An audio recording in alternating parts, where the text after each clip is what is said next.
Hello everyone, I'm Jeff Sheaves, Territory Manager for Bona US, and we're here today to do a demonstration on our Bona Power Scrubber.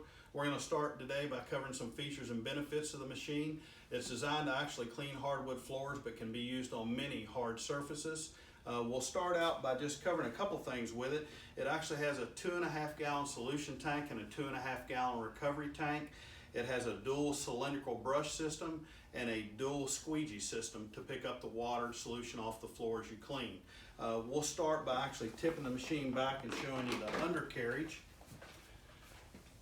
So we have dual cylindrical brushes. These are the white brushes for general cleaning. We also have an optional red brush that we use for our scrub and recoat system. The brushes are easily removed. You simply push in on the button, brush comes out to replace, change, and or clean. We have our squeegee system on each side here for the recovery. As we tip the machine back up, we have our dial assembly here. We're in transport mode now, lifts the brushes and squeegees off of the floor, everything's up. And then you have an adjustment control that you turn through with 4 different settings for the actual brush pressure, how much is on the floor. Of course, you want to start at the minimum, use the least amount of pressure to do your cleaning. Come forward, we actually have our pedal for our squeegee. Pushing it, that's going to lower the squeegee to the floor. The other way is going to raise it up. Turning the machine around, we have here our handle lock system, so we're in a lock position to be able to transport the machine on the wheels so it doesn't flop from side to side. You simply click that to release it.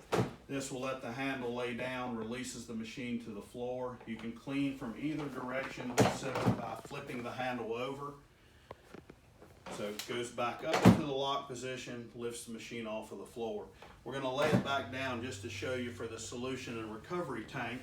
So we have a handle, you lift up, pull it in place, it kind of lift up and clicks and locks. That'll keep it from flipping back and forth. Then you can lift the assembly off. You can take this wherever you need to go to be able to get rid of the solution and also to be able to refill the tanks. Bottom of the machine gives you access to the vacuum motor and also to all the lines if you need to do any type of maintenance and cleaning.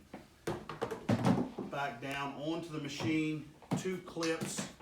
We take off the top tank, which is our solution tank. Bottom is your recovery tank, and that gives you access to be able to clean. Rinse out that tank. Click it back in place. This cap will come off. This is where we're going to put our solution in, cleaning solution. So you add 2 gallons of water, and then you're going to add a 1/2 gallon of the deep clean solution. Put that in the tank, and then you're ready to go. Lid goes back on. We'll put the handle back up, and we're actually going to lock that into position for just a second so I can show you the transport wheels. You simply push down on the gray button. That will release the wheel. These will go up in the handle for storage while you're actually running the machine. And from there, we're ready to go. All we need to do is hook up the cord. Our solution is in the machine, and then we'll be ready to start cleaning.